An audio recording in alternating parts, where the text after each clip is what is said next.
The past year was an eye-opener concerning everything related to perimenopause, particularly because my period was primarily absent with no evident reason other than maybe hormonal changes. I felt like a huge change was happening in my life, and I realized I was entirely unprepared for it.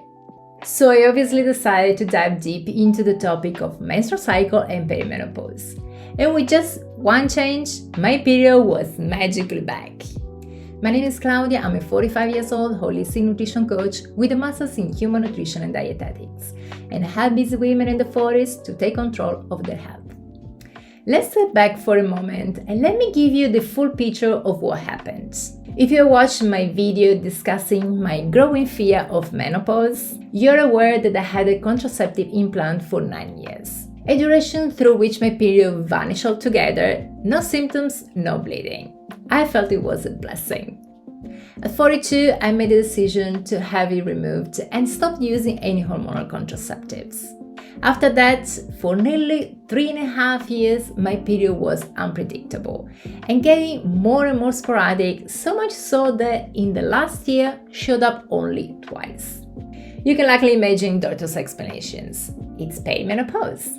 Anyway, around the same age, so 42, I introduced intermittent fasting in my life, and I was fasting between 14 to 16 hours daily. I enjoyed having an exceptional clear mind and sustained concentration before breakfast, and the science supporting intermittent fasting is so robust that I never doubted its potential side effects. Now, when I started my research on menopause, I discovered Dr. Mindy Pell's book, Fast Like a Girl. In her book, Dr. Mindy explains why women should approach fasting differently compared to men. It's common knowledge that most fasting studies have been conducted on men, but we are all aware that women's bodies operate quite differently. A man's hormonal cycle runs on a 24-hour clock, whereas a woman's follows a 28 to 35 days hormonal cycle. Throughout our cycle, varying hormones rise and fall, and as a consequence, it will make sense for us to adjust our lifestyle and habits to synchronize it with these fluctuations. Without delving too deep, let's consider two pivotal hormones during the main phases of our cycle. During the first phase, called the follicular phase, that lasts approximately 2 weeks, starting on the first bleeding day, estrogen is the hormone we want to focus on. After ovulation, typically around day 14, and until the start of the next period, we are in the luteal phase. And that's when we want to focus on our progesterone, particularly from day 20. One of the main differences between these two hormones is that estrogen has the ability to manage stress well, while progesterone doesn't like it at all. Fasting induces stress in our body.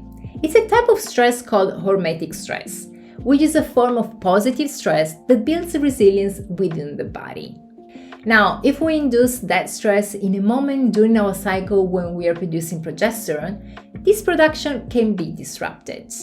So a significant modification to our fasting regimen would be to adopt a prolonged fasting window for the initial 2 weeks of our cycle and a reduced one after that, or as Dr. Mindy phrases it, starting from day 20. The book recommends no more than a 13-hour fast window.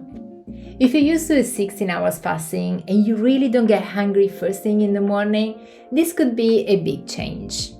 It certainly was for me, because I got used to not eating early in the morning, especially such a big breakfast like I usually have.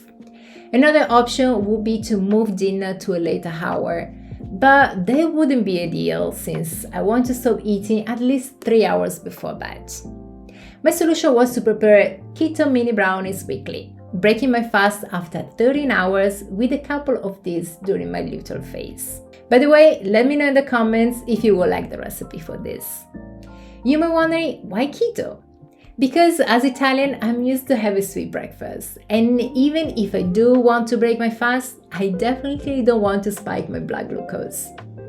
In the first month of reducing my fasting window during the luteal phase, my period was back, and with minimal symptoms. Now let's go back to our luteal phase, when our body is producing estrogen. As I said, estrogen handles stress well, which means that we can play with longer types of fasting. It's also the best time of the month where we can try different types of fasting which will help avoid plateaus. Like dieting or exercising, our body is naturally designed to maintain balance. And keeping always the same fasting routine can lead to a comfort zone that may result in a lack of progress. So incorporating variation is crucial. Introducing minor challenges forces the body to adapt and improve its strength. And by diversifying the durations of our fasting periods, we keep our body on its toes, providing it with the necessary hormetic stress to continually optimize its performance. Dr. Mindy recommends 3 different types of fasting: a 15-hour window that she calls intermittent fasting, a 17-hour window for autophagy, and a 24-hour window for gut reset. Her recommendation for the first 19 days of our cycle looks like this. From day 1 to 5, intermittent fasting, so 15 hours. Day 6, a gut reset fast, 24 hours. Days 7 to 10, autophagy fasting, 17 hours. Days 11 to 15, intermittent fasting again, so 15 hours. Day 16, another 24-hour fasting, and day 17 to 19, autophagy fasting. And as we said, from day 20 until the beginning of next period, we should keep it low and do just a 13-hour intermittent fasting. The first time I followed this entire schedule was also the first time for me to try a 24-hour fasting, and I loved it. However, the day I was preparing this video, I was also supposed to do a 24-hour fasting. But the previous night, I wasn't able to sleep enough. And after a 14 hours fasting, my body was just telling me, you know what, today is not the day to do a 24-hour fasting. Maybe tomorrow?